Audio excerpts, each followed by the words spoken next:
thank you very much for taking the time to attend the second housing linkage group of the year. So we'll do a couple of introductions. Please just bear in mind with Teams that obviously we can see at the minute, I can see 9 pictures. And obviously as people speak, I hope, and contribute, the pictures will move around. So, you know, if you don't mind, if you use the reactions at the top, if you want to ask a question, I'll pop it into the chat if that's okay. Charlotte's here, Cathy's here, I'm here, obviously. And we'll work through everything as best we can this evening. If we don't get to everything, because I'm just conscious of everybody's time this evening, then we'll definitely take the information and we'll come back to people individually or come back to people as a group. Okay. So as I said, we'll do some introductions first, if that's okay. You're all very welcome. The first meeting, we didn't have as much of a turnout, so this is great to see that word is spreading, and that members of the PPN are engaging and have an interest in this area. Okay, so I'm Marcella Conneely. I'm the Regional Housing Manager. I have 2 hats here. First, I'm the Regional Housing Manager for Cluid Housing, so which is an approved housing body that is a national organisation. It's a national charity. Some of you may have heard of us, some may not. And I am here tonight as one of the representatives, one of the SPC representatives for the PPN that's involved with the Strategic Policy Committee for Housing. So my colleague Cathy is here as well. Cathy, would you like to introduce yourself and then we'll go from there? Cathy McGrath from the Disability Federation of Ireland. So that's me. Okay, so Cathy and I are both joint representatives on the SPC forum. And I suppose our primary aim is to represent the PPN and to bring everybody's views, to communicate back, to do as much consultation, to speak up and to be the voice of the community groups that are involved with the PPN in relation to the Strategic Policy Committee. So one thing I'm going to do tonight is the agenda would have been circulated, so I hope everybody's seen it, but we can run through it. If you've any A or B items, could I just ask you to pop them on the chat? And then Charlotte, if you don't mind, would you note them and we'll work through them in a little while and get to them. You may think of some things as we're talking, and I really hope you find the meeting and the information useful. If you don't, please don't tell us. We will try. All right, so Fanula, I see you've got your hand up there. I don't know if you have a question, if you want to. You're okay, don't worry. You're all right. So I was just going to say, the other thing is if I could just ask everybody to mute your mics while the meeting's going on, it just helps with a bit of interference and stuff like that, and just a bit of follow through, as we're all like, I suppose all of us are getting very used to this way of working these days. So the first thing I'm going to do is I'm just going to talk a little bit about the SPC and the structure for the year. Cathy and I have been attending SPC meetings for housing since roughly last July. There was the way that the structure is there. Some may know this, some may not, so forgive me if I'm repeating and giving you information you already know. But there's 4 meetings a year, usually quarterly. Obviously, with the pandemic and with the way everybody had to change, living, working last year, things were delayed. And the first SPC meeting was in July 2020. There was a little bit of a rush on then for a while. We did 2 or 3 quite quickly, and then we did another one in November, and then we did another one in February. And forgive me, I actually couldn't attend that one. Cathy actually covered and did a great job and did the report and covered everything. And Cathy's going to feed back to everybody in a few minutes on that. So I just wanted to kind of share. Charlotte, do you want me to share documents or do you want to share it? I can share, yeah. Oh, you share. You go ahead. Okay, fair enough. So what I'm going to do is I'm just going to share with everyone. One of the things Cathy and I would have worked with an SPC forum, for those of you who don't know, is usually made up of a community representative from the PPN, a social inclusion representative from the PPN, which is obviously us, local authority officials from the housing department, the director of services would always attend, the SEO, the senior executive officer, and then various staff would also attend the operational staff as well. Marcella, you might want to stop your video. The audio is kind of crackling up there. Who also experience just a video. Okay, apologies in advance for any IT problems. We'll just do our best to work through them and slow things down as best we can. And then if it's, just let me know, Cathy, if it's struggling, and I'll bow out and we can cover it in some way. So just going back to the structure of an SPC and the makeup of an SPC, you say about Galway County Council officials who would be attending, and also the people from the PPN, but then also you would typically see 4 to 6 elected members who would normally attend as well. And, there's numerous SPCs, forgive me, I'm not actually sure how many for SPC, each council tends to be different, how many SPC forums they have. So there could be, and obviously, if there's elected members in the meeting tonight, they'll be able to correct me if I'm wrong. But usually there's a chair, the SPC is chaired by one of the councillors. And then obviously that rotates, that moves around. People do different things such as roads, housing, transportation, all that kind. And people, they move around and they get a flavour of different things. Is the signal okay, Cathy? Is it coming through all right? It's fine now, yeah. Right. So somebody just informed me there. Thank you. There's 6 SPCs within County Galway. Oh, Vincent, I should have known. So thank you very much. Every day's a learning day, obviously. So what I'm going to do is, Cathy and I would have been talking back in late last year and in January to Liam Hanrahan, who is the Director of Services for the Housing Department, and also to Councillor Joe Byrne, who chairs the Housing SPC. And we would have said that we would like to see a plan of what the SPC is going to look at in 2021, because last year obviously ended up quite rushed. And obviously the Housing Department had some priorities that they needed to look at. So we actually have a breakdown of a schedule of policies and areas that the SPC is going to look at this year. Please bear in mind there was one meeting in February. The next meeting is next week. Sorry, it's after Easter. So the 7th of April. Cathy and I will obviously be attending on your behalf, on our behalf. And the idea of having this meeting tonight is to try and open the forum for discussion, for consultation, for questions. We have asked the Director of Services to confirm what will be discussed at that meeting, and they have told us. And Cathy will run through that on her section now in a few minutes' time. But I just wanted to give you a flavour of the variety and the volume that's going to be covered by the SPC forum this year. And the other thing is to obviously, once you see this document's available for you to see, to consult on, to feed into. And we can obviously, Charlotte does have it available, so just ask her if you wish to have a look at it, and you can see what's coming up and what the timing is.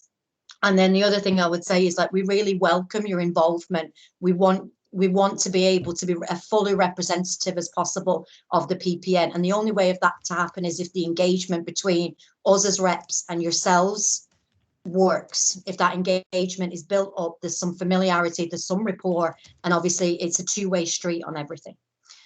So I'll share this document and we can have a quick look through it, and then I'll hand over to Cathy. Hopefully my sharing documents will work. 2 seconds. So this is the schedule of agenda items. Cathy, could you let me know if that's coming through for you? Yeah, it's there on the screen. And is it big enough for everyone? Yeah, it's fine. Yeah. Okay, fair enough. So this is the overall schedule of agenda items, as we said. It was given to us just towards the end of January. And obviously it was completed in consultation with the elected members, the SPC forum, and also the housing staff, the Galway County Council officials. So the housing strategies and policies that went through the SPC forum, which were agreed, which were reviewed, which were open up for consultation in 2020 was the allocation strategy, the tenancy sustainment strategy, and the ASB, the antisocial behaviour strategy. This year, they're looking at the control of horses bylaws, the tenant handbook, which is an extreme, in my experience, very good tool, and their differential rent scheme, and then the Part 5 social housing guidelines. So I'm going to make a presumption, probably and maybe incorrectly, so forgive me, that all of this housing terminology makes sense to everybody. If it doesn't, please pop questions in the chat and I'll happily go through what I know. And if we don't know it, we'll take it away and we'll come back to you individually. So there's a second section there on the work programme, just in relation to the actual plan and the planned versus the planned activities.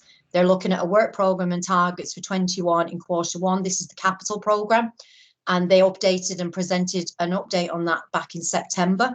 This is around site acquisitions. This is looking for, obviously, where they're going to try and build more homes, hopefully, or buy more homes. There's service sites fund update and the plan ahead. I'm not really sure what that is, but again, we can go back and check on it. Updates on long-term leasing, enhancing leasing scheme, and the affordable housing update, which I'm sure people are interested in. I know Marcella, your audio is going there. I usually go to people have help. Charlotte, Marcella, sorry, just because the audio is quite bad. Is that all right? Yeah. Will I carry on there, Charlotte? Yeah. Do you want to chat to Marcella off? Yeah. I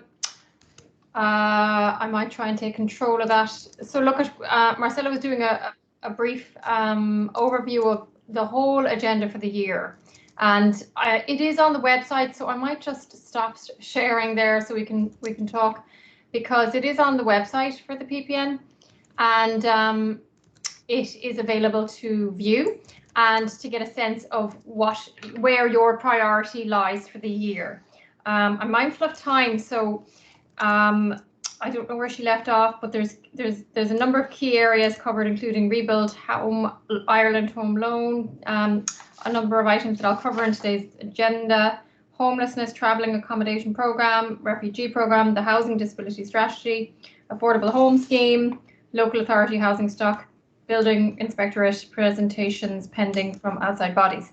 So look, it's got a big agenda. The main point is to recognise that the agenda is quite vast and that it is there for your input and influence over. Charlotte, did you want to come in? Yeah, I just shared it there. Sorry, did you want to? We might, I'm just mindful of time, so I might just recognise to people that it's available. You could share the link to it from your website, because it is there as one of the downloadables. And I might just go on to the example of the last, where can we find the document on the PPM website? Charlotte, I'll post the link here, yeah. And I think what might help people is to get an insight to the work discussed at the meetings. So if I was to speak to the most recent meeting, and we can get a flavour of it, and then maybe get your feedback, and then reflect on the pending agenda for the April meeting, I think maybe that might be a way into it, because critical is getting your feedback, for us to stop talking to get your feedback. So at the meeting in February, there was 6 items, schedule of the agenda that we've just run through. There was vacant homes, leasing, repair and update, capital update, retrofit programme, control of horse bylaws, and any other business. So just to give my personal take on the experience of being a rep on that committee, I can tell you that it's quite dense from a policy perspective. So reading into the material that you're receiving and trying to translate it back out to the system, I'll admit I find quite challenging. So if there's any gaps in information tonight, apologies in advance. And your clarifications and questions would be welcome for us to prompt perhaps further from the system. I did send up that report, and it's available from that website as well. And the key updates coming out of the meeting that I highlighted for people include the recognition that the Galway City County Task Force was discussed. Thanks for that. Charlotte has just put in a link to all the documents available on the website. There was no current date for the quarterly task force meetings. It may be restructured, and people on that point of the task force, people were encouraged to submit any recommendations they had or any questions they had for the task force. That was the ask. Assessment of grant award versus current construction costs were discussed. If there is a grant allocated, the monies must only be spent on what the engineer notes to be appropriate for the work required. So that is that is one tiny piece of a broad conversation on capital costs that was raised and discussed. And I was just trying to identify to you what was the main takeaway from that discussion point around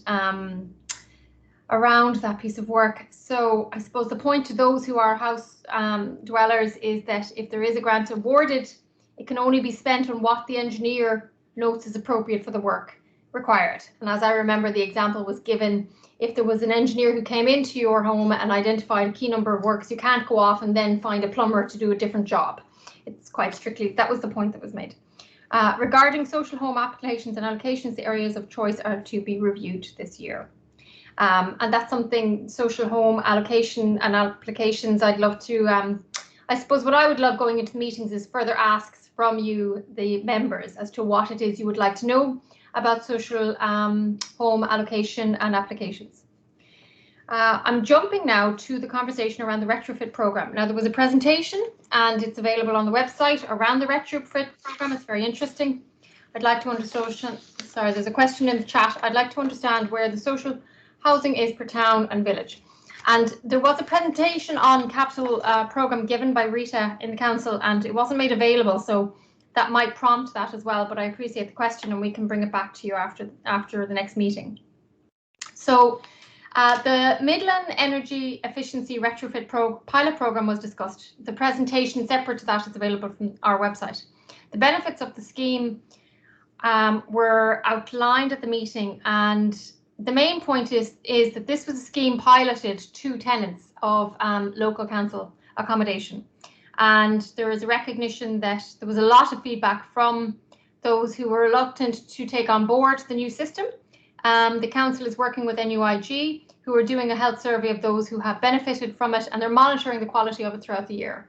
I don't know if there's any members who have fed back about the experience of these retrofit pilots, or if they have concerns they wanted to raise. But that is a live piece of work that's going on quite in depth at the moment. Other points that were raised was the control of horses draft bylaws, and I had anticipated that perhaps this might be something that would come up a lot today, because it was quite a big topic of discussion at the meeting, and there was not consensus drawn. They were not happy. There was generally a dissatisfaction with the proposed bylaws, that they did not go far enough. But I suppose one of the main points that came back was the recognition that there is a distinction of responsibility here between that of the council and that of the department, and who is responsible for what, and what authority has the council in delivering measures, and where is the responsibility of welfare of animals. So that was a lot of a discussion, and there was a lot of discussions around suggestions, for example, exclusion zones, fencing of land, and while valid in theory, can present and rise with other challenges. So it's not an easy topic. I would encourage again people to look at the presentation and reflect on it and give their feedback to us for feedback to the meeting. There was talk of a meeting in advance of next April, but I guess it hasn't happened. Housing build update was delivered as per a separate presentation, and I don't have much notes on that to hand, except that recognition from my notes, housing grants, a little is not, I'm just reading my notes here to say that Rebuild Ireland Home was discussed, the 2021 work programme. There's a lot going on in regard to rebuilding Ireland. This is specific to that piece of work. People living with their parents or in shared accommodation. A lot of people are looking for mortgages, and there are a lot of inquiries about how to apply for a home loan and what property is available to them. Sometimes people avoid refusal from a bank, thinking that this type of loan works better for them. So there seems to be a lot of, is Rebuilding Ireland also linked to vacant properties? I think maybe it is. I would have to clarify that further, but yes, I think it's all part of it. Social housing and applications and allocations weren't discussed in depth. It'll be picked up at one of the next meetings. Other conversations that took place include the homeless strategy. Currently, the council, this is in February, they were in their cold weather response. The rental properties have proven to be a good success, and great engagement with the homeless social work in the council was recognised. So it was a good news story in that front. There was topic, what wasn't in my notes of the meeting, but what was also discussed was the refugee programme. There are a number of families coming to Galway, and it is proposing to run it this time through housing and not community. So the structure of the refugee programme in the previous iteration was delivered through the community. However, now the discussion is that perhaps it would be better felt through the housing section, because they're responsible for providing housing as part of a a series of the refugees program. It's funded through the Department of Justice, so there will be work done on that this year. Then the housing disability strategy was noted, and that's coming up on today's agenda. So that is a bit of a rough and tumble summary of what was discussed at the meeting. And out of it, the main thing coming out of it in February was the horses draft bylaw. So that was the key thing that was going to be raised again in April. The ask I had given was that people would reflect on the presentations and raise any queries to us. So that was that. And the next meeting, as we say, is in April. So there we go. It's over to the floor to get a sense of where they're coming or what their questions are arising out of that update.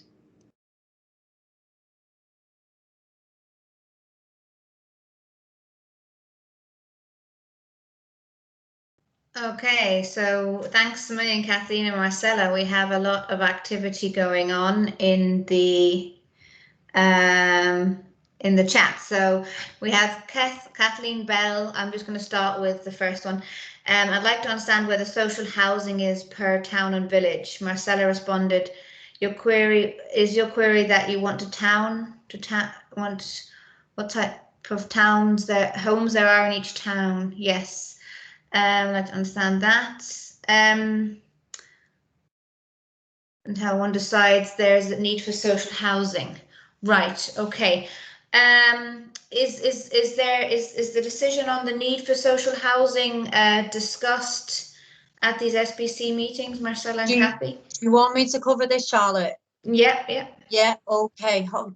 Apologies, everybody. I've had some signal problems there today, and I have been in touch with the provider who did a test and said everything was fine, but obviously it's not. So I'll persevere, and hopefully I'll, I don't know, open the doors and windows or something. So we'll try. Just in relation to Kathleen's query there, just around the demand for social housing.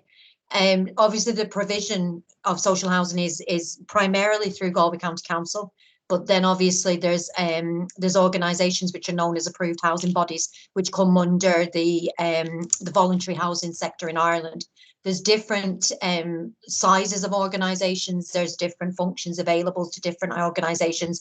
And then if anyone's familiar, well, I'm sure people are familiar with the Irish Council of Social Housing, organisations tend to go into different tiers, depending on their size and what kind of, how many units they have. But some, whether they're a specialist housing association, as in they provide housing for a certain group of people, or certain families, or what the makeup is basically. In my experience, the way that it's decided whether there is a social housing need in a town or a village is based on the need that's registered on the housing waiting list. So and Galway County Council will pull information from their system, which is called iHouse, and that's what manages the housing list. So that's basically obviously made up, I think from memory, there's about 1,700 families stroke individuals on the social housing list for County Galway. Obviously, that's from what I can remember. So basically what I would say then is they're broken down into priority, 1 bed, 2 bed, 3 bed, 4 bed, older person's housing with disability need. And Kathy will have more information around the housing that's needed for the four sectors of disability that are recognised.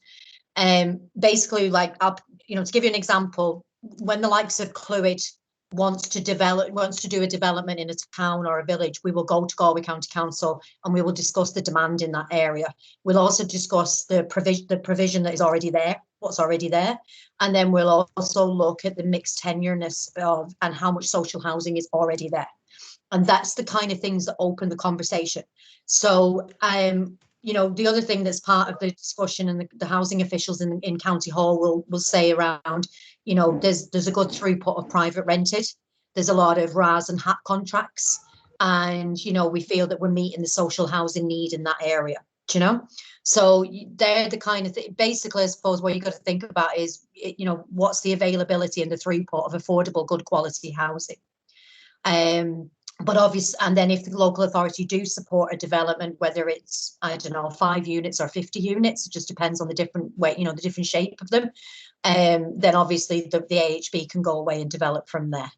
I don't know if that helps, Kathleen. If it doesn't, or if there's more specifics, as I said in the chat reply there, you could pop a question off to Charlotte and she'll send it on to me and I'll come back to you individually. I'm happy to.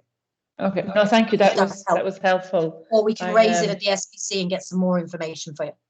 Okay, great. No, I appreciate it. I know very little about social housing, but I'd like to understand it better. Okay. How it's created and where it's kind of decided, because I get the impression that our local councillors are also involved in that conversation, but I have no information about it at all. And okay. I'd like to understand that better, to see how decisions are taken with regards to developments around social housing. So I appreciate all your information. No problem. Well, you're definitely attending the right forum to learn about social housing in County Galway, but obviously the forum just doesn't touch on social housing. It touches on some of the things that Kathy listed out there and what we've seen in the schedule and the agenda earlier.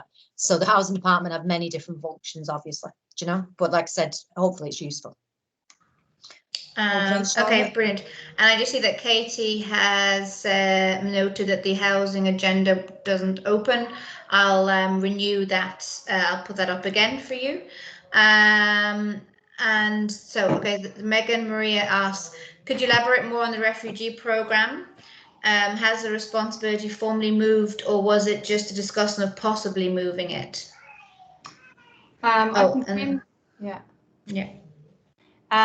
So I've just took out a separate, this is off topic but related. What we did get at the meeting was a summary of the housing build. Now that's not speaking to social housing, which I think is probably where more of the interest lies in this meeting, but just to recognise that despite the impact of COVID, there has been a commendable amount of continued construction underway throughout the county.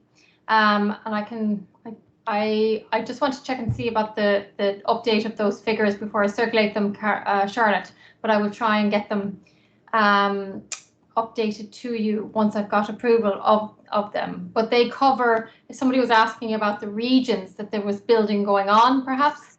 So there's building going on across the country, and there was an estimate of figures presented to us, including bills from Brownstone, housing for disability, you mentioned 4 sections. Perhaps I won't go into the full of them, but there's a lot going on around the county, and there's targets for building. There's a projected build of 279 this year, and I would say that there's a commendable amount of work going on by the council to get those built with COVID in mind. So just to acknowledge that in the context of the build, in the context of the social housing, I think given the schedule of their agenda, it didn't come up in February, but we can raise it as a priority query for the April meeting. We've got a sense of what the April meeting is about, and the April meeting at the moment is to again talk about the control of horses bylaws, the disability strategy, update on the capital programme, and maybe an update on the building inspectorate. So we can reply back to say, look, can we please put social housing on the agenda, and get a sense of year issues for that, including, you know, a sense of what is the status of the social housing, where are the vacancies, what is the allocation, and then what about the social housing waiting list? Perhaps that's a conversation. 4 categories. Yes. So right. So there was a question there specific around disability. So I can speak to the strategy if that's appropriate on the agenda. So there's a strategy for people with disabilities, housing strategy for people with disabilities, that's actually up for review this year. And within the context of housing, it's to understand that interpreting that housing needs is that currently it's broken down against 4 categories of disability. Now that's arguable in itself, and with the review I anticipate that those categories will be redefined or looked at differently. But currently housing is broken down across 4 categories of need according to disability, and those 4 categories from memory refer to intellectual disability, physical and sensory disability, let me think. The other one would be specialised, would it, Marcella? And then the last one would be mental health, I think. Would that be right, Marcella? Yeah. So they're kind of topical, and with the review of the strategy, there are definitely going to be suggestions made as to what the categories should look like. If that answers the question for people, what we can do is put a reference to the review of the housing strategy for people with disabilities, because it's currently underway. Yes. There's some questions coming through there, Charlotte, not which one to field first. Yeah, so we had sorry. Can I ask a question about the vacant buildings program? Might not have the answer, but yeah. Kathleen, yeah. Do you want to unmute yourself? Yeah. Sorry, we have a few other. We have Fanula has the hand up, Maureen, and then Vincent. We'll go with that. So sorry, Kathleen, do you want to go ahead? You're on mute, Kathleen. I'm sorry. I'm just interested to find out, like, what is being done about vacant buildings in towns like, for example, Gort. I guess I'm trying to understand what work is being done, because I know, let's say, there's other little projects that are happening in Gort, but rather than maybe reinventing the wheel, and maybe some person is already tasked to identify all the vacant buildings. I just want to understand who's doing what, and what is the aim of the vacant program, vacant buildings program. Marcella has her hand up. Did you want to take that one, Marcella? Yeah, I'll try and cover this for you, Kathleen. The shortest answer is we don't have much information on it at the moment, but what we can do is we can bring it to the next XPC and we can submit it as an area of interest from the linkage group tonight. And what I would say is on the schedule that Kathy and I covered earlier, it's available there, and Charlotte sent the link. There is a section there. The third section does have some details of a vacant home strategy and a vacant homes report, and then the role of the vacant homes officer. So what that says to me is it's reading between the lines, I think that's a piece of work that the Galway County Council Housing Department are going to focus on this year. There seems to be a post available. There seems to be funding available, maybe. So what we can do is, and there seems to be plans for a strategic approach, and then for a report to come out of it. What I have seen with other local authorities is that approach. And I think some local authorities are at different levels with this, and it links back to the lady who asked the Rebuilding Ireland question and linked it to vacant homes as well. The first step is obviously to have somebody to identify the properties, and then to look at what standard they are and to categorize categorize them, and where are they and what do they need. So what we will do is, Charlotte, if we could note that as an area of interest, and then linking it back to the Rebuilding Ireland programme, and we can bring it back, Kathleen, and get some information, and we can highlight it as important to the group. Just to clarify, in fairness to the council, it was on the agenda for the last meeting. And I have a note to say that Ria to update on today, and then I don't have anything further. So to give them their dues, in fairness, it was on their agenda, and a month is a long time in my little brain. So perhaps in fairness to them, they did give me the update, and I don't have the substance to it today. But we can just re-clarify the vulnerability that we have. I'll put this disclaimer in mind, is that we don't get the minutes of the meetings, unfortunately. So I would love to have their minutes that I could reference to remind myself, as well as get the coherent messages across. But that's a weakness that we're trying to address in the system, if you like, because it would be lovely to be able to speak to the official minutes to confirm what we're saying. So that's a vulnerability that we're trying to address as reps on your behalf. But in fairness, they do have a strategy, and there was an update given, and it behoves me to get that to you. The difficulty we have, guys, is that the minutes tend to come very close to the next SPC meeting, which is obviously 2 strokes apart. You're breaking up again there, Charlotte. So we've made a request that things come a little bit earlier. Yeah, Vincent has his hand up there. He might have some wisdom to impart to the system. Oh, and so is Maureen. Sorry, I'll stop trying to share, Charlotte. but you might want to bring something else. I think, Vincent, it looks like you have something to say on this very issue. So I'll go with Vincent first and then Maureen, if that's okay. You're on mute, Vincent. We're missing your wisdom of words there, Vincent. Okay, I'll start again. Try again. I just want to congratulate the two girls on a brilliant job that they're doing on our behalf, because housing is a very, very complex issue. You know, and like I put up a comment there, you know, that I know from several instances here in Galway where people have sites, right? They have the financial wherewithal to build their own houses, and yet they're forced into the rental market, or worse still, they're living with their parents and, you know, young married couples and that. And it's there needs to be flexibility, you know, and like, you know, the reality is that when you talk about a new build and talk about a refurbishment, quite often it is cheaper to knock a house than start again, than trying to meet the current building standards in terms of renewables and so forth. So there needs to be flexibility on that.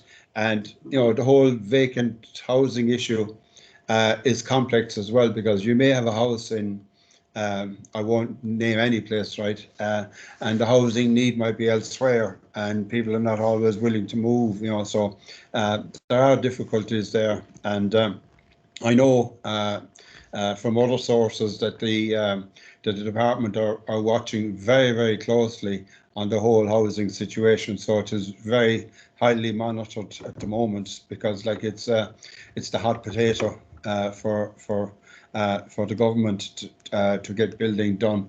And I suppose one thing that one would hope is that the one-off houses would be allowed to continue being built, because, you know, you have very few people on site at a time. Like there's a house across the road from me here where the girl has special needs, and the guys are working on there, but like there's two outside and there's one inside, and, you know, there's no issue around COVID or whatever. So that needs to happen, because, you know, it's not fair on people to be in difficult circumstances and paying a mortgage and paying rent on an empty property. So that's really what I have to say. But like I say, well done to the two girls, because they're doing a great job, and we chose well when we chose them.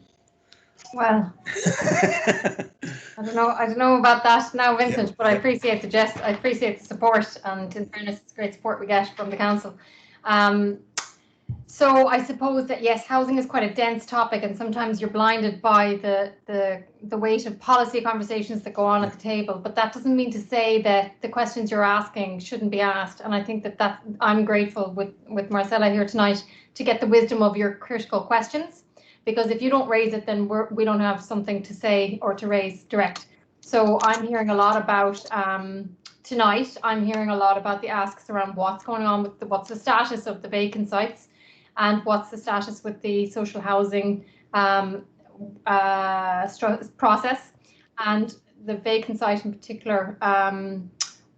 Yeah, we can feed back on that. I'm seeing other notes about how can a person input regarding the needs of a person with a disability for their own housing, and where they would require assistance 24/7. Ostrom said, well, Neil, my role is on a different note, is that of the Disability Federation of Ireland, so I just eat those kind of questions up. So I'm delighted to see them. There is another structure. If you can imagine the tier of structures in the council and the PPN, there is a separate one called the Housing and Disability Steering Group that my colleague sits on in the county and the city, and her name is Lisa Fenwick. I'm going to throw her under the bus and put her contact details here, because she would really welcome direct contact from you in that regard. Niall, I always pronounce that wrong. So I'm going to put it in the chat if you can see. And while she's not on this call, Lisa Fenwick is an expert in the area and can represent your issues and queries direct and explain to you the process of how you get onto it and how you navigate the system. And the challenge in the context of disability, and a lot of you on the call today could speak to this, the biggest challenge is bringing the support budget together with the housing budget.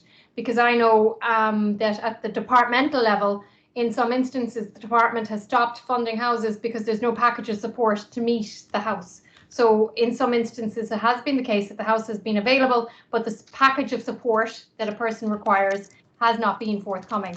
So there is that real issue of matching the built environment availability with the support requirements of the individual, and that's something that is very live to the system. Charlotte, you can stop me talking to queries if that's appropriate. Maureen has her hand up for a while now. Yeah. Good evening and thanks for the invite to join you. I think it's a great opportunity, but I'm a community development officer in Connemara Gaeltacht, and one of the hats I'm wearing is I'm a member of a delegation for the housing for Connemara Law, and we had various meetings with Galway County Council where we found a lot of people on our housing list was actually moved out of the Gaeltacht area into Clifton and up the Ard, and we found this difficult to accept, and we then compiled an action plan for the area, and as a result there's a joint committee, and from that joint committee there's the housing which I lead at the moment. And anyway, our recent meeting with the housing section was actually very positive because I put on that Gaeilge hat, my Irish speaking hat. We are a Gaeltacht area. We have a language plan that we're implementing on behalf of the government. And on one hand, I'm getting money to keep people and bring people into the Gaeltacht area. And on another hand, the housing section is taking them away from me. And by taking them away from me, they're moving into Connemara towns. I'm not giving out about that, but we're losing them to the villages of Carna, Kilheron, Rossmuck. And there is already a presence of social housing in those villages, which is working out very well. All the houses are full. But when we did our last research, there was 25 applications awaiting a decision from Galway County Council. So in my opinion, there is a need already in the community to get another social housing scheme in the area. And now the good news is, since all our discussions and everything, we looked for suitable sites in the community, and unknown to us and our work, there's actually an application under consideration and evaluation at the moment for the turnkey scheme in the council. But the language, what I'm saying is, when we went first to Galway County Council, they didn't have any consideration for the Irish language. Now, in the Gaeltacht area, that should be consideration, because we have there's schools. When a family moves out of our community, we lose the family to a local school. In return, we're losing jobs, and you know, the negative ripple effect. So what I'm trying to say, if there is policies to be reviewed or under review, the Irish language in the Gaeltacht parts of the county should be brought into consideration for the need of housing in a Gaeltacht village. Okay, fair enough. It's a point well made, Maureen. And it's something like in my Cluid work, I've come across it. My experience has been a little bit different.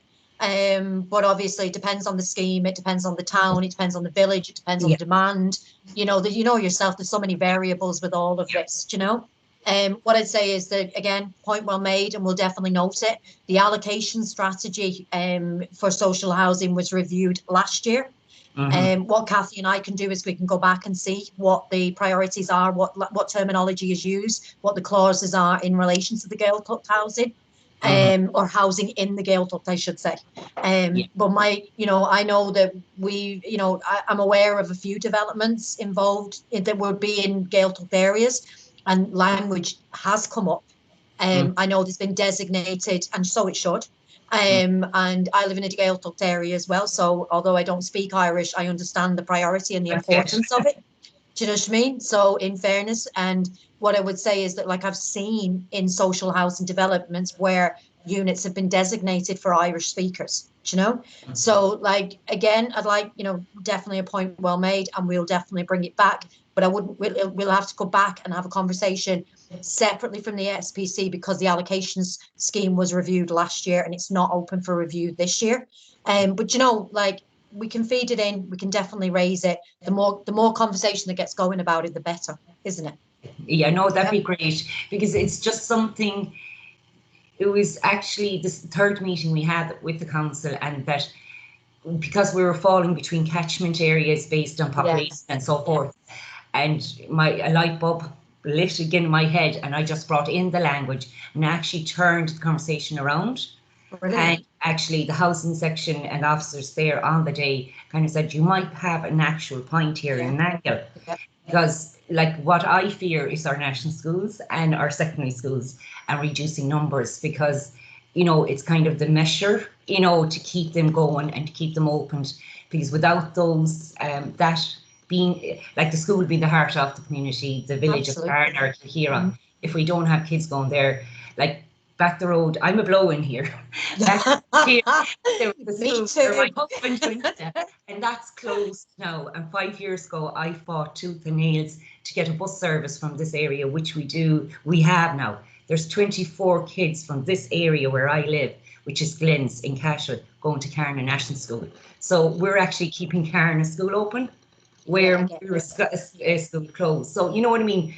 Yeah. It's cat and mouse, and it's, you know, live, but Irish should have, if there's a young family born and reared in the Gaeltacht looking for a house in the Gaeltacht and in their catchment area, they should have that choice, I believe myself.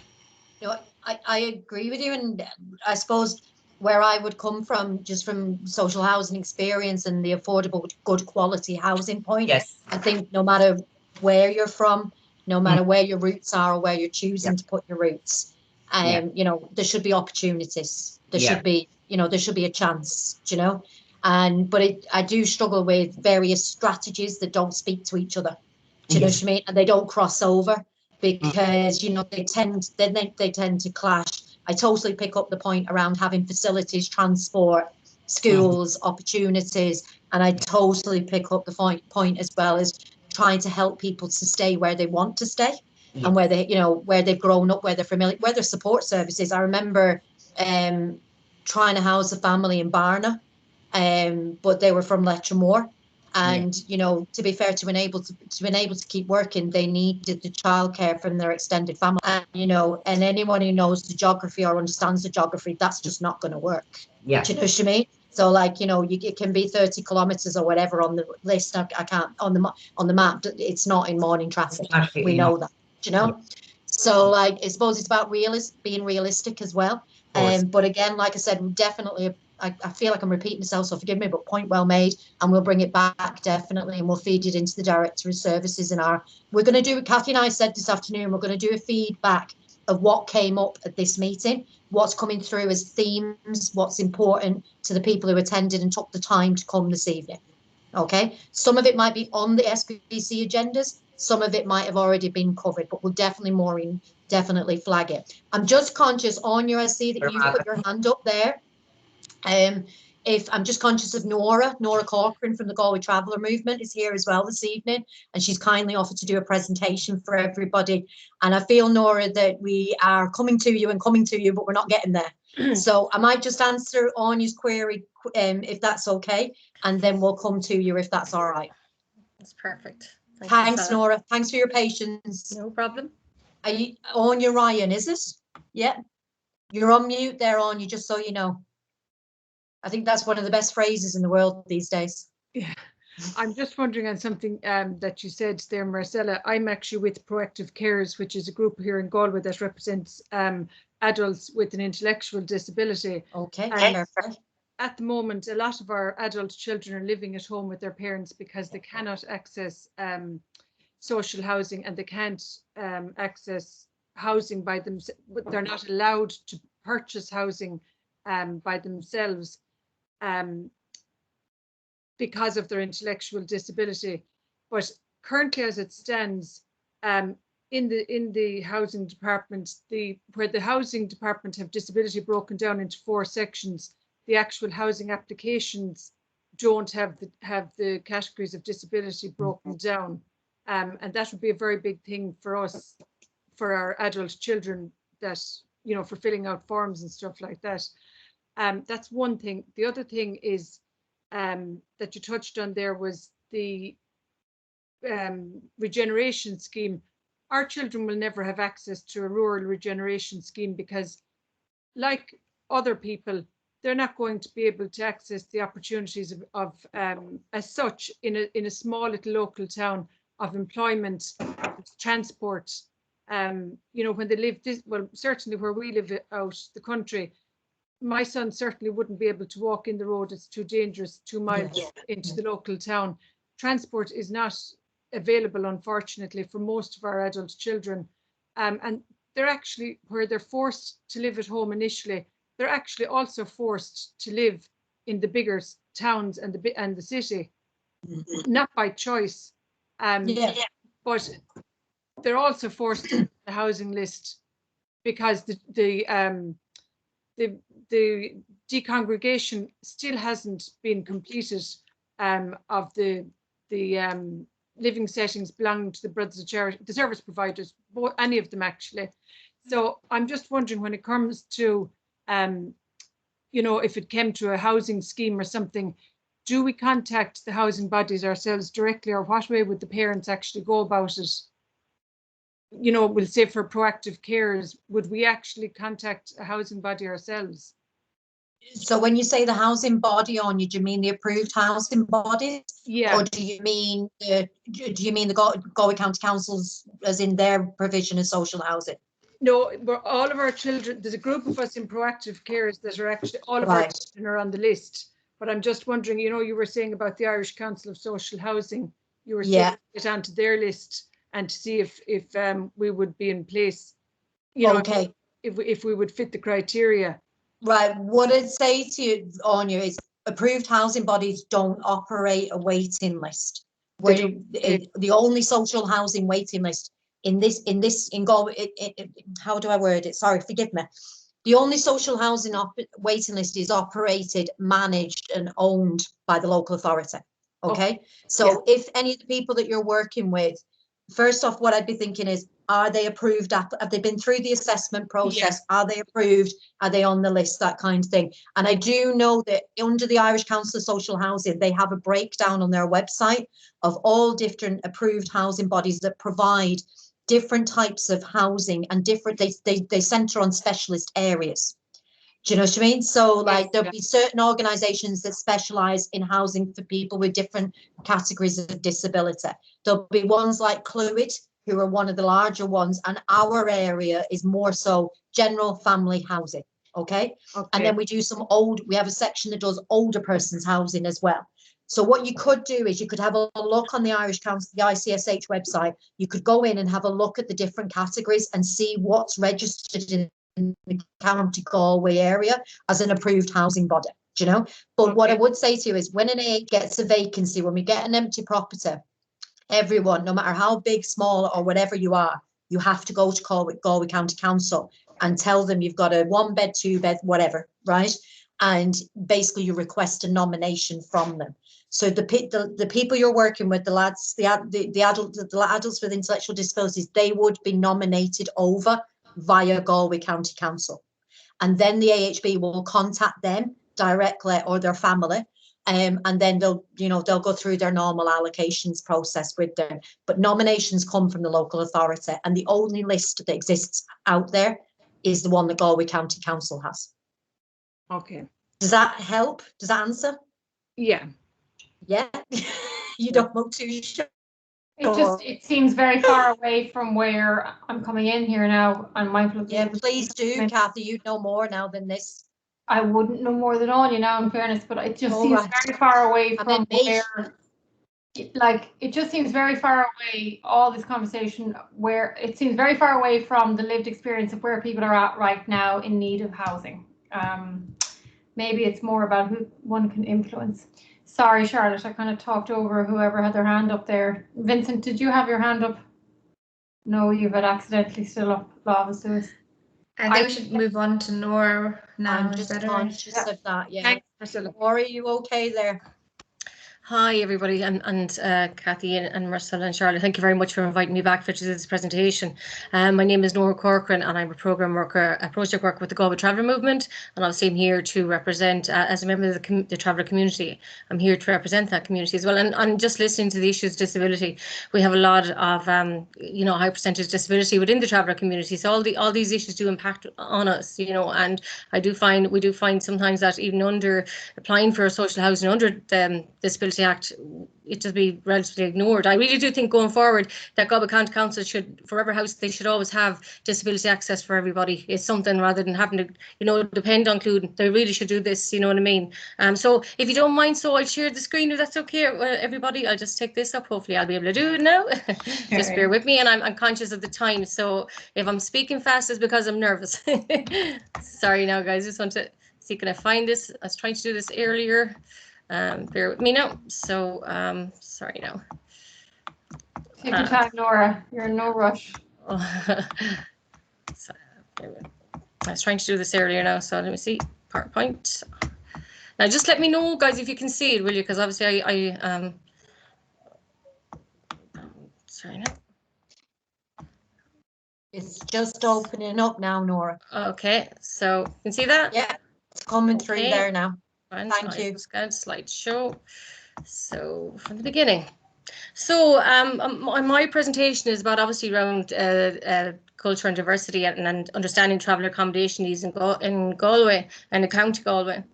So GTM are about promoting cultural diversity under an equality perspective. Sorry, no, just so vision. Our vision is full equality, social justice and human rights realised for members of the traveller community and meaningful participation of travellers in social, economic, political and cultural life. Our mission is to challenge discrimination and racism experienced by the traveller community in Galway City and County, to challenge the status quo and to empower members of the traveller community to take action to realise traveller rights. Who are the traveller community? A community of people who are commonly called travellers and who are identified both by themselves and others as people with a shared history, culture and traditions, including historically a nomadic way of life on the island of Ireland, and that was the Eco Status Act 2000. A community who are proud of their traveller identity, calling for recognition, validation and protection. So GTM embeds community work and a participation and practice of rights approach in its work. The right to accommodation and empowerment is central to all our work. GTM have set up a network of 7 local traveller action groups, of which I lead one here in Ballinasloe, in Galway City and County, which inform our outreach programme and work to influence positive social change. In the GTM's health programme, we have KPIs, which we have health workshops around diabetes, heart disease, stroke. We've had men's health programmes, we have walking groups, obviously post-lockdown, a healthy cookery programmes, and then we would have question and answer sessions with CRE, which I have led in the past. And we also have the resilient mental health programme. So obviously the travelling community, we're calling for the right to positive mental health, and I'll just pick out a few of them. It means the right to dignity, respect, equality and recognition, expression of cultural knowledge and skills, horses, music, language, trading, recycling, freedom to be different even within our own community, e.g. LGBTQI and disability, be nomadic and travel, freedom from all forms of physical and emotional violence and abuse. GTM Enterprise and Work has the Bounce Back Recycling Centre here in Galway City, which helps councils, companies and households which take away recyclable products that rather than bringing it to the local landfill, and all items are recycled, which is it's a great enterprise, and it employs members of the local community as well, traveller community.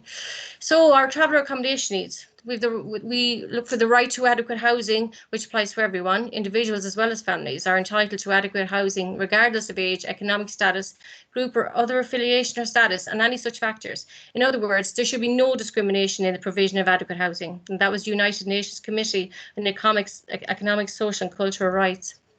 So the Traveller, obviously we work under the policies of the Traveller Accommodation Act 1998, the Code of Conduct for Local Authority, 2001 Local Government Act, obligation to avoid bias and promote equality. The Irish Human Rights and Equality Commission's Public Sector Duty 2014, which says all public bodies in Ireland have responsibility to promote equality, prevent discrimination and protect the human rights of their employees, customers, service users and everyone affected by their policies and plans. And our top value is dignity. We just have the right to be respected under a non-judgmental way.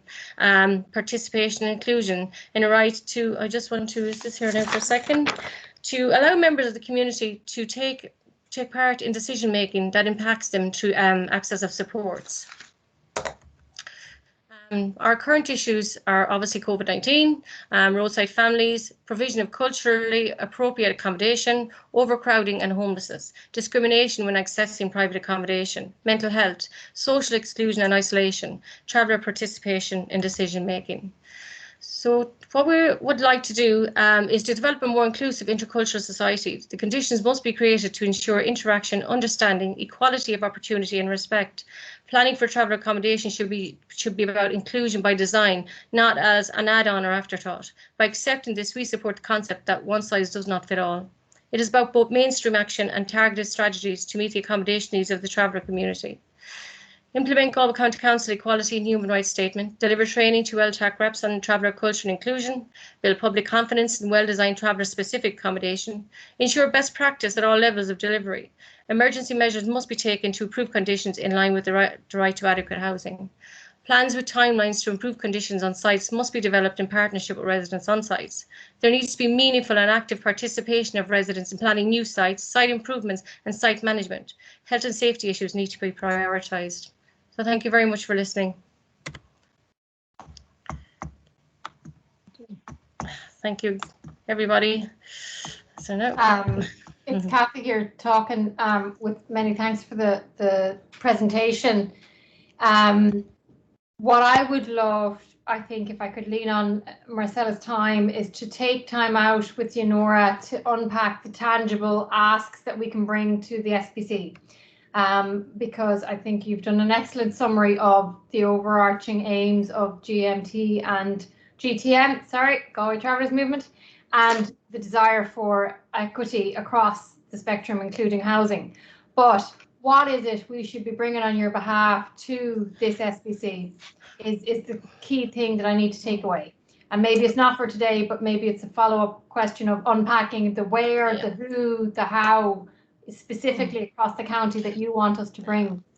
Okay, Cathy. Well, obviously that just is the overview, but I mean, if you just go back to grassroots, I mean, at the minute we're in the middle of a pandemic. We still have families living at the roadside. You know, those families are living in poverty. They're being impacted by COVID. You know, we as a GTM are trying to help them. We offer wraparound deliveries and PPE, but they need permanent, adequate accommodation. We also have the issue with families living, and Vincent kind of said that earlier, like families we have within the community, families living with families. You know, we have the parents, and we have the older families, the couples married, they've got kids, you know, trying to get accommodation. We have issues where disability, where if you apply for and look at, I had a disabled child myself back in the day, so I know this is from personal experience.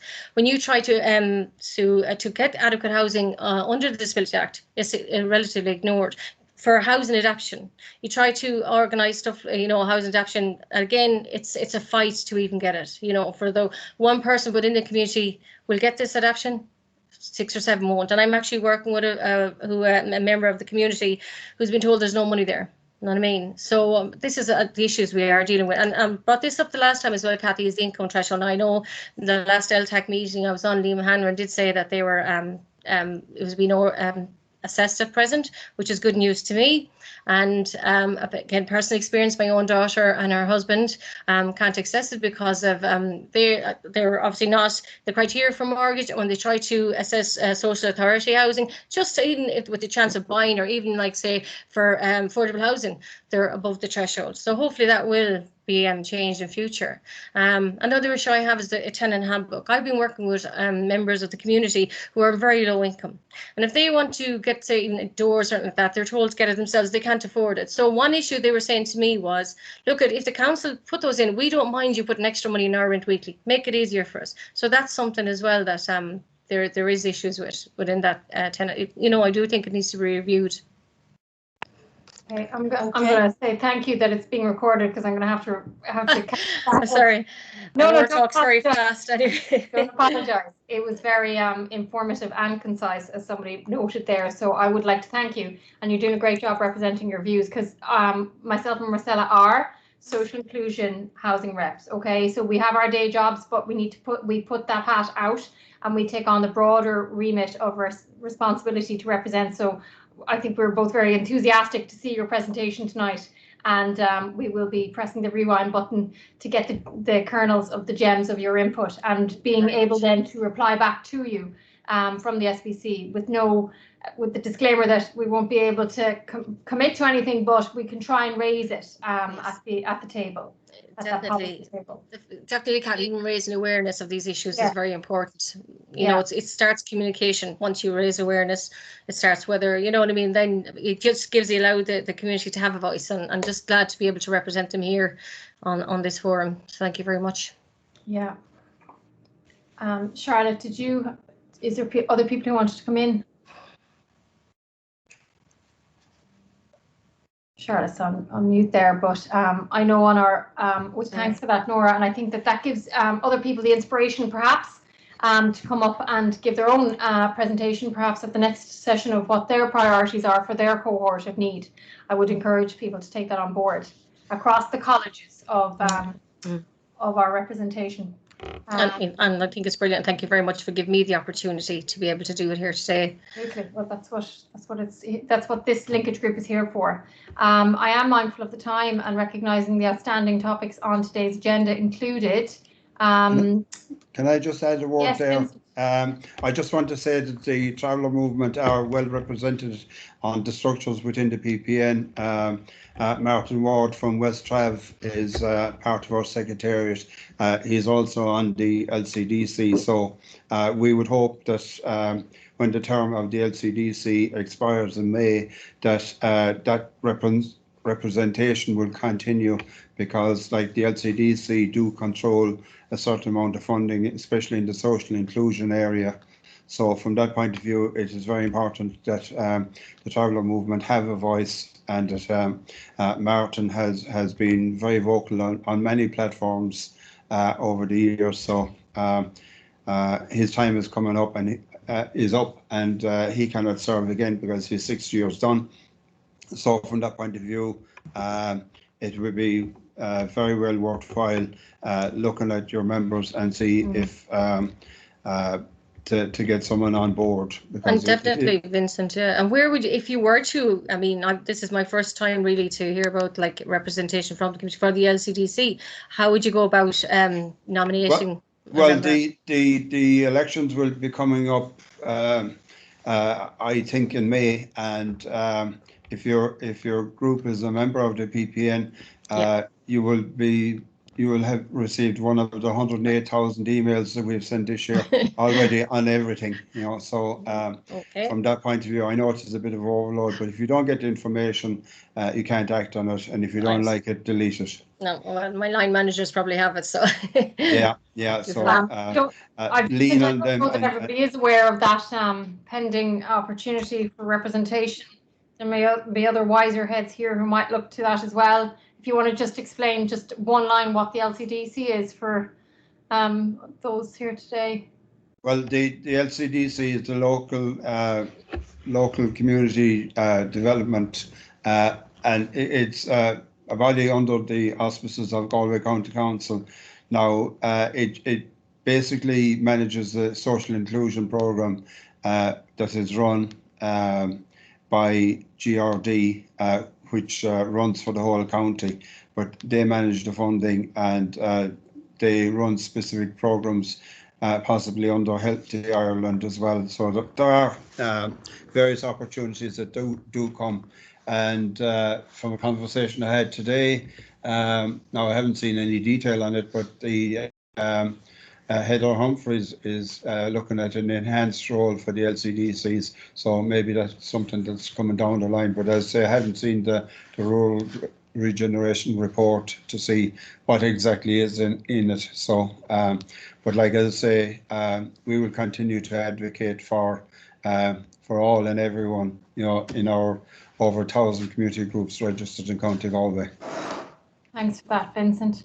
I'm mindful of people's time now, but just to acknowledge there is a review of the housing strategy for people with disabilities live at the minute, and one mechanism of engaging is through the Housing and Disability Steering Group, of which County Galway is well represented through support groups, and one of the reps is DFI.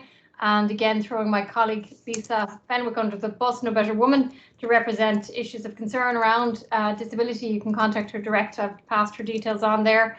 But also there is details to the strategy on the website, including County Galway, about how to input your say to that strategy. So it's a live piece of work at the minute. Charlotte, I don't know if you have a link to that, to the Galway County link for the housing strategy, but we can get that circulated as well. Each county, as well as the department, have their own links to inputting your say about the strategy, what changes you want to make. But perhaps, given the time, we might pick it up again at our next. When's our next linkage group meeting, Charlotte? It is, the next linkage group meeting is on the 26th of May. Okay. Right. Well, if you want your say into the strategy, I might try and encourage you to linking sooner than that, because I've noted they want it wrapped up by May. But okay, does that date sound okay to everybody for coming in again to meet? And do people want to meet during the day or the night time? What's the general availability of people? Kathy, could I just interrupt for a second? Nora, would you mind just stop sharing on your screen if that's okay? I don't know if you can hear me. Yeah, apologies. Yes? No, you're fine. Don't worry. Now I think it's this one. Do I just? You just there's a box next. Yeah, that's perfect. Sorry about that. Not at all, Nora. Thanks very much.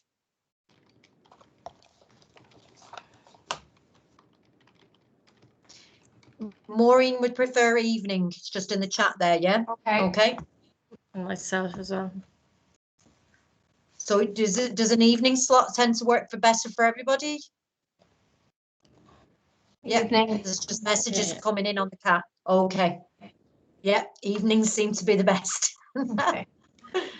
Wow, yeah, definitely. Okay, we'll stick with that then. We have it planned in provisionally at the moment for the 26th of May. So the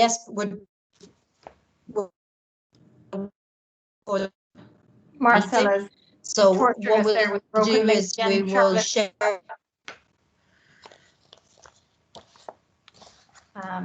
It's not any good, Kathy, no?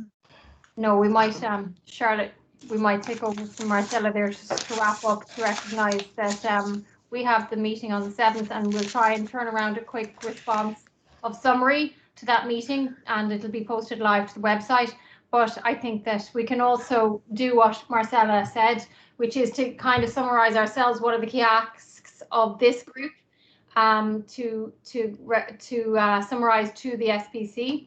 And I think just to do the paper trail or the transparent account of what you're asking, it's no harm for us to just write a one-pager of what we understand your ask are, so that it can be up there, Charlotte, as a form to say, look, this is the feedback from the housing linkage group that we're going to take to the SPC. Yeah. And if it's not on point, if you're not hearing what you want to be asked there, please amend it, okay? I think that will be a good kind of tight way to keep us on point, okay? So the main thing is to note that we're going to do up a one-pager based on our understanding of what you're asking, and send it around so that those attending today get a sense of, yes, that's what I want you to say, or no, that is not what I said. This is exactly what I want you to ask for. And then we'll have a comfort of going in armed with the right requests for information, and be able to, in our report back, evidence we've asked these questions, we got this reply. And then we'll be meeting later on in that month of April to feed back to you in person. Is that, I see nods, so I'm hoping that's landing okay.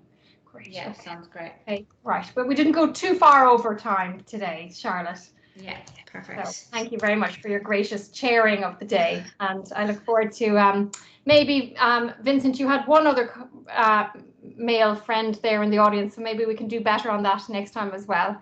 Get the gender balance a bit evened out there. But listen, it's been lovely to meet you, albeit virtually, and thanks very much for all your time. We are sensitive to the fact that everybody has their own pressures, and that this is an extra burden of time on you. So thanks very much for your expert input. Okay. It's nice to be in the minority for a change, because so many times the female representation is short, even though our secretariat initially had a majority of one of female representation. So I'm not sure exactly what it is at the moment, but we're working on it to try and keep it as balanced as we can. It's not always easy, because with children and families and work, it is very hard to make time to do everything. So we do appreciate that. It's fine for the likes of me who is retired. So, you know, I have the time on hand to devote to this. So, but like I say, once again, thank you, ladies, for such hard work on the housing SPC. You're a credit to the PPN, and keep up the good work. Thanks very much, Thanks, Vincent. Okay, You're well, very welcome. nice conclusion. Okay, we'll say good night. Thanks, bye. No bother. Thanks, Thanks, everyone. Take Bye. care, everybody, and thanks for your time this evening. Thanks very much. Bye. Thank you very Bye, much. all. Bye. Take care. Bye. Okay, I'm going to end meeting now. Bye, everyone. Bye, The recording will be shared. It'll be put up on our YouTube channel. That's the easiest way to share. And we'll follow up with the documents we mentioned, the one pager and notes. Okay. Thanks, Chat soon. Charlotte. Enjoy Bye. your evening. Bye, You bye, too. bye, bye. Bye-bye.